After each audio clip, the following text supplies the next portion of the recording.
Ambedkar பார்க்கிலிருந்து Gandhi circle வரைக்கும் நம்முடைய கட்சியுடைய கோட்பாடுகள் பிரகாரம் நாம் அனைவரும் ஒருவர் பின் ஒருவர் அணிவகுத்து சென்று காந்தி சாலை அடைந்த பிறகு தளபதி எஸ். ராஜேந்திரன் அவர்கள் அந்த இடத்தில் உரையாற்றுவார்.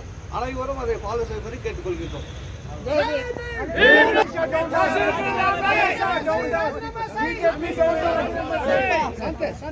கெட்ட வார்த்தை பயன்படுத்தாத அமித்ஷாவுக்கு டவுன் பண்ணுங்க. ராஜினாமா மாடு, ராஜினாமா மாடு. அமித்ஷா ராஜினாமா மாடு.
பிஜேபி டவுன் டவுன் பிரதமர் ஆக்ஷன் எடுக்கணும். எப்படி எடுக்குவாரு? அவரே கைக்கூலி ஆச்சு. எஜுகேஷன் இல்லாதனால நாட்டை ஆள்றதுக்கு வந்தாக்கா இந்த நிலைமை தான் இல்லைங்களா? அவர் என்னத்துக்காக பாபா சாஹேப் அம்பேத்கரை அவர் பேர் உச்சரிக்காதீங்க. வேற யாராவது நீங்க அவர் பேர் உச்சரிக்கிறது இருந்தாக்கா ஆண்டவரை பத்தி சொல்லுன்னாரு. ஆண்டவருக்கு ஆதான் தொடங்குது, அண்ணல் அம்பேத்கருக்கும் ஆதான் தொடங்குது. இங்க தொடங்கினாலும் சரி, உங்க ஒப்பனுக்கு அங்க தொடங்கினாலும் சரி, ஆண்டவர்னாகவே அம்பேத்கர் தான் அர்த்தம். கரெக்டுங்களா? அவரை பேர் ஏன் சொல்றீங்க? ஆண்டவர் பேர் சொல்லுங்க. நீங்க சொர்க்கத்துக்கு போகணும் அப்படின்னு. நீ சொர்க்கத்துக்கு போறவங்க பார்லிமெண்ட் இடம் வச்சுக்கிற, எல்லாரும் கோயிலில் கொண்டு போய் நிற்க வச்சுக்கா. சொர்க்கத்துக்கு நேராக போகலாமே, சொர்க்கத்துக்கு நேராக போகலாமே. ஏன் பார்லிமெண்ட்டு? இதெல்லாம் நாலேஜ் இல்லாத, நல்ல குவாலிஃபிகேஷன் இல்லாத ஆளுங்கள்லாம் பாபா சாஹேப் அம்பேத்கர் பேசுறது பெரிய தவறு. சிங்களரில் கூட சொல்லலாம். நம்ம அமித்ஷாவை பற்றியோ பிரைம் மினிஸ்டர் பற்றியோ அது முக்கியம் இல்லை. ஒரு நாட்டுக்கு நம்பர் 2 ஹோம் மினிஸ்டர் நீ தகுதியோட உலகமே போற்றக்கூடிய தலைவரான பாபா சாஹேப் அம்பேத்கரை கேவலமானவன். நீ ஜெயிலில் இருந்தவன், நீ ஜெயிலில் இருந்தவன். பாபா சாஹேப் அம்பேத்கர் ஜெயிலில் இல்லை, அவன் தொண்டரில் போய் ஜெயிலில் இருந்தான்னு சொன்னவர் கிடையாது. படி அப்படின்னு சொல்லி கொடுத்தவர் தான் அவரு. நீ அவரை பற்றி பேசுகிற, பாபா சாஹேப் அம்பேத்கர் பற்றி ஏன் பேசுறீங்க? அதனால தான் பார்லிமெண்ட்டில் இவ்வளோ பெரிய கலாட்டா கூட ஆனது. ஒரே ஒரு மந்திரி பிரதாப் சிங்காரியா என்ன அவரு சென்ட்ரல் மினிஸ்டர் ஆகிறாரு. யார் அவரு? அவன் மேலே 9 கிரிமினல் கேஸ், 9 கொலை கேஸ் இருக்குது சார். அவன் கூட இருந்த 12 பேருக்கு அரசு வாரண்ட் ஒருத்தனை தூக்குமாடிக்கு அனுப்புனாங்க. 12 பேர் ரிலீஸ் பண்ணாங்க. அப்படியாப்பட்டவன் மந்திரி. யார் கவர்மெண்ட்ல? பிஜேபி கவர்மெண்ட்ல 9 கிரிமினல் கேஸ் இருக்குது. அவர் எப்படி ப்ரொஜெக்ட் பண்றான் பிஜேபிக்காரனா? இது ரொம்ப ஏழை, இது ரொம்ப நேர்மையானவர். அவன் இந்துத்துவா, வஜ்ரங்க தல்ல, கொடூரமானவன், RSSல பிறந்து ஊறி வெளியே வந்தவன், அடுத்தவங்களுக்கு தொல்லை கொடுக்கணும்னு நினைக்கிறவன். ஒரிசால ஒரு ஃபாரினர்ஸ் அந்த ஆதிவாசிகளுக்கெல்லாம் அவங்களுக்கு லெப்பர்சி அந்த கியூர் பண்றேன்னு சொல்லி அவர் ட்ரீட்மெண்ட் கொடுக்குறாரு. இவனுங்கெல்லாம் என்ன சேர்ந்து பண்ணாருன்னு தெரியுமா? இவங்களெல்லாம் கிறிஸ்டினா கன்வெர்ட் பண்ண வந்துட்டான் அப்படின்னு சொல்லி அடிச்சு ஒரு 300 சர்ச்சு மக்களை எல்லாரும் அடிச்சு நாசம் பண்ணி அவங்க சொத்துங்களெல்லாம் சூறையாடினவன் இன்னைக்கு இந்தியாவில் மந்திரி. அவர் கொடுத்துக்கிற போஸ்ட் மந்திரி போஸ்ட் யார் கொடுத்தது? ஆண்டவர் கொண்டாந்து கொடுத்தாரா? சொர்க்கத்துக்கு போறவர் கொண்டாந்து கொடுத்தாரா? திருட்டு பசங்க ஆட்சி இது. மக்கள் கரெக்டா ஓட்டு போட்டுட்டாங்கனாக்கா இவனுக்கு மறுபடியும் ஜெயிலுக்கு போவானுங்க. இன்னொரு முறையும் போடணும்னாக்கா மக்கள் கரெக்டா திருந்தணும். ஏன் கிறிஸ்டின்ஸ் அவங்க அடிக்கிறாங்க? எதுக்கு கிறிஸ்டின்ஸ் ஒழிக்கிறாங்க அப்படின்னு சொன்னா, எல்லா மக்களும் போய் கிறிஸ்துவத்துல சேர்ந்துட்டாக்கா இந்துத்துவம் இல்லாத போயிடுமே. ஆனால் தங்க வயலில் இருக்கிற மக்கள் ஒன்று புத்திஸ்டா போயிடுறா, எல்லாருமே கிறிஸ்துவனா போயிடுறா, பரவாயில்ல. அப்போ இந்துத்துவன்றது இவங்களை அழிஞ்சே போயிடுமே. அந்த மாதிரி இந்தியா ஃபுல்லா அப்படி செய்வானுங்க. நமக்கு கழுவுறதுக்கு ஆள் இருக்காது அப்படின்ற நோக்கத்தினால தான் இது வேணும்னு கிரியேட் பண்ணது. ராகுல் காந்தியை எப்படியாவது பார்லிமெண்ட்ல இருந்து ஒழிக்கணும். இவர் கீழே ஊந்துட்டார யாரா ஒரு எம்பின்னு மனிதாபிமானத்தில் பார்த்தவர். இவரை அனுப்பி வச்சது வேணும்னு.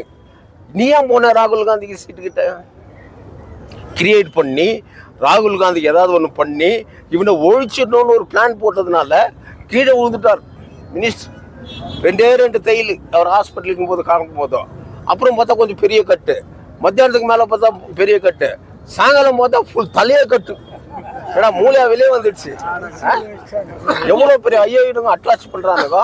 இதில் ஜாதி மதம் பார்க்காதீங்க சார். அம்பேத்கர்ன்றவர் பொதுவான மனிதர். அவர் பேக்வர்ட் கிளாஸ் ஆகட்டும், ஃபார்வர்ட் கிளாஸ் ஆகட்டும், ஷெல் கேஸ் மக்களுக்காக போராடின ஒரு மாபெரும் தலைவனை இந்த மாதிரி அவமானது இது கொஞ்சம் கேஜிஎஃப்ல நடக்குது. த்ரூ அவுட் இந்தியா பத்தி எரியும். ஒரு கிரிமினல் என்ன மாதிரி எல்லாம் நடிக்கிறான்னு பாருங்க. இப்போ இவர் சொல்றாரு, நீங்க எல்லாம் அம்பேத்கர் பேரை சொல்றதோ ஆண்டவர் பேரை சொல்லுங்க, சொர்க்கத்துக்கு போவேன்னு. டேய் முட்டாள், நீ மந்திரியா இருக்கலாம், நாங்களாம் ஒன்றும் கந்திரி கிடையாது. எங்களை படின்னு சொல்லி கொடுத்தவர் பாபா சாஹேப் அம்பேத்கர். அவர் கொள்கையை பின்பற்றி படிச்சதுனால தான் இன்னைக்கு நாங்கள் சொல்றோம். சரஸ்வதினு ஒரு அம்மாவுக்கு பேர், 90-100 வயசு வரைக்கும் வாழறாங்க. அவங்க ஸ்கூலுக்கே போனதில்லை. பேர் என்ன? புக்ஸுக்கு படிக்கும் போது நம்ம பிள்ளைகள் என்ன சொல்லி கொடுக்குறோம்? சரஸ்வதியை கும்பிட்டு போ, படிப்பேறுன்றாங்க. அந்த அம்மா சரஸ்வதி பேரு, ஆனால் ஸ்கூலுக்கே போல. இதுக்கு பதில் சொல்ல ஒரு அமித்ஷா. அதே போல உனக்கு செல்வம் வேணும், பணம் வேணும், யாரை கேட்குவ? லக்ஷ்மி கேட்குறேன். இப்போ லக்ஷ்மின்னு பேர் வச்சுக்கிற அம்மா ரேஷன் கார்டு கியூல நின்றுக்கிறாங்க. எங்கடாக்குது உங்க இந்துத்துவா? சொல்லு. இங்க என்ன ஒண்ணுனாக்கா, பிராமணிசம் பண்ணி டாமினேட் பண்றதுனால இந்துக்கள் எல்லாம் ஒன்னா சேர். இந்துக்கள் முதலியார் இந்து தான், பிள்ளை இந்து தான், நாடார் இந்து தான், செட்டியார் இந்து தான். இவங்க என்ன நினைச்சுக்கிறாங்களோ, நம்மளோட கீழ்த்தரமானவன் தான் செல் கேஸ்கார.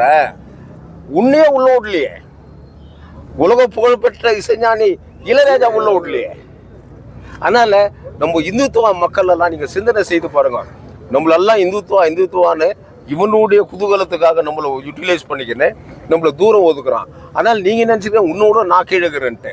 கால் இல்லை செருப்பு இல்லாதவன் என்ன நினைக்கிறான்? பாவம், காலில் அவனுக்கு செருப்பு இல்லையே அப்படின்னு வருத்தப்படுவாங்க. காலில் இல்லாதவன் என்ன நினைக்குவான்? சவுத்துக்காரன் போடலன்னா நார்த்துக்காரன் போட்டுக்கிறான். हमारा चाय इस पर अच्छा है, तुम्हारा काफी नहीं है.